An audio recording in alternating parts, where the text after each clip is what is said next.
I've told people to learn to use a schedule. And people often hate schedules because they act as their own tyrants, right? They say, well, you have to do this unpleasant thing, and then here's another unpleasant thing you have to do, and then you have to do this unpleasant thing. And you do that for about 3 days, and you think, to hell with this, I'm not doing that, you know, and you fall off the wagon. That isn't what you're supposed to do with a schedule. You're supposed to use it to design the days that you would like to have if you were taking care of yourself.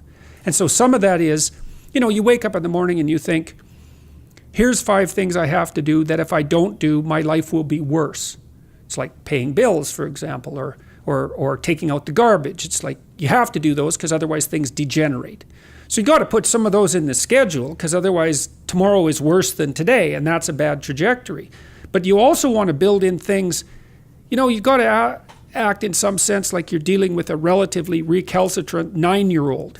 It's like, so, well, here's some things you have to do, but here's some things that if you do, you could reward yourself with. And if you get the balance there between obligation and reward right, then you'll find that you're motivated to do the things. And that's what you want to do. You want to do that so it's sustainable across days and weeks and months.